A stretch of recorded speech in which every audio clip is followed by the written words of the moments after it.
Assalamualaikum warahmatullahi wabarakatuh. Perkenalkan, nama saya Dio Fadilah dari lokal 6B Perbankan Syariah. Di sini saya akan menjelaskan dari kelompok saya, kelompok 8 yang berjudul emas sebagai salah satu investasi sektorial. Definisi emas ialah jenis logam mulia yang sejak dahulu kala sudah digunakan oleh manusia sebagai simbol kekuasaan dan kemakmuran. Di Indonesia sendiri, emas telah menjadi simbol status dalam berbagai subkultur dalam masyarakat. Emas adalah logam yang memiliki nilai estetik yang cukup tinggi. Nilai keindahannya terpadu dengan harga sehingga menjadi emas sebagai sarana mengekspresikan diri. Motivasi dan alasan berinvestasi emas. Investasi emas merupakan salah satu jenis alat investasi yang cukup menarik. Investasi emas dipandang oleh sebagian besar investor sebagai investasi yang aman. Sifat investasi inilah yang mendorong seseorang untuk berinvestasi pada emas. Namun demikian, motivasi seseorang untuk berinvestasi emas dalam emas ini didorong oleh dua faktor utama. Yang pertama itu inflasi, yang kedua instabilitas nasional dan internasional. Selain kedua faktor tersebut, terdapat beberapa alasan investasi untuk menanamkan modalnya melalui investasi emas sesuai dengan kondisi di Indonesia, yakni yang pertama tuh emas sebagai logam mulia, yang kedua lebih baik daripada investasi lain.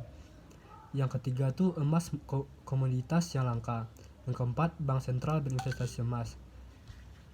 Jika seseorang investasi berkeinginan menggeluti investasi emas ini, ada beberapa tips berinvestasi yang harus diperhatikan, antara lain ialah sebagai berikut. Yang pertama tuh tujuan kepemilikan, 2 jenis emas, 3 sertifikat, 4 harga, 5 manfaat emas yang sudah dimiliki untuk melipat gandakan kekayaan. Yang jenis atau bank investasi emas. Beberapa jenis atau bentuk investasi emas yang menjadi pilihan para investor antara lain itu emas perhiasan atau gold jewelry. Emas perhiasan dibuat dari emas murni atau campuran emas murni dengan logam lain yang kemudian dibuat atau dibentuk menjadi perhiasan. Campuran logam yang biasanya digunakan untuk campuran perhiasan emas adalah tembaga, perak, timah putih, dan nikel. Adanya campuran logam-logam ini akan mempengaruhi warna dari emas. Emas jenis perhiasan ini terbagi menjadi 3 jenis, yaitu buatan pabrik, yang kedua buatan tangan, yang ketiga edisi terbatas.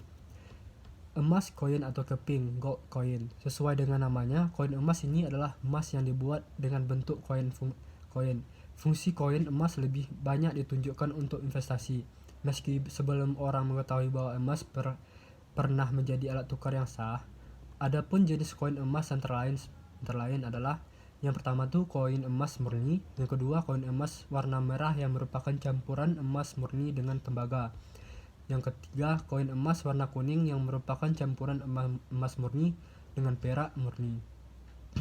Di Indonesia, jenis koin emas biasanya ditemukan dalam bentuk yang pertama tuh koin emas NOH atau ongkos naik haji.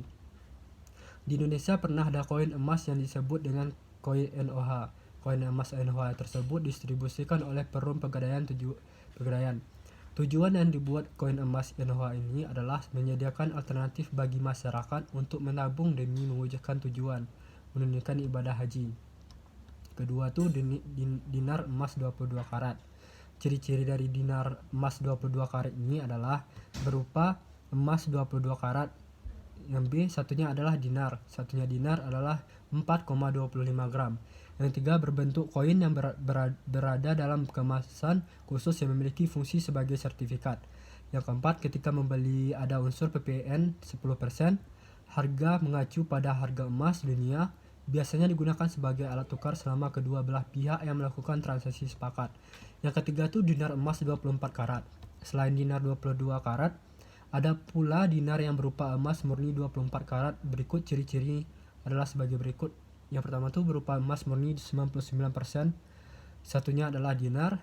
Yang ketiga itu memiliki sertifikat terpisah, diproduksi oleh PT Atam Tbk. Pada saat membeli ada unsur PPN 10%. Harga mengacu pada harga emas dunia. Yang keempat, koin emas khusus. Di Indonesia ada juga beberapa macam koin emas khusus. Biasanya koin emas khusus tersebut dicetak untuk koleksi atau untuk memberikan sebuah penghargaan kepada seorang. Berikut beberapa ciri koin emas khusus. Yang pertama tuh bentuk unik dan dicetak dalam jumlah terbatas. Yang kedua, kadar emas tidak ada stasyor, ada 20 karat, ada 24 karat. Harga perdana biasanya jauh lebih tinggi daripada harga emas yang terkandung di dalam maupun harga nominal yang tertera pada emas tersebut. Terusnya, dalam keadaan terdesak, ketika pemilik tidak mampu menemukan pembeli potensial, biasanya koin emas tersebut dihargai sesuai dengan emas yang terkandung di dalamnya. Yang terakhir tuh sulit didapatkan. Yang kelima tuh emas lautan batangan atau gold bullion. Emas latakan merupakan salah satu lading investasi yang tempat. Ukuran emas batangan ini terdiri dari beberapa variasi satuan mulai dari 1 gram sampai 1 kilogram. Bentuk yang paling umum adalah emas batangan gold bar, seperti batu bara dengan kadar 22 karat atau 95% atau 24 karat atau 99%. Sekianlah hasil dari saya. Kalau saya ada salah, saya mohon maaf. Saya tutup dengan wassalamualaikum warahmatullahi wabarakatuh.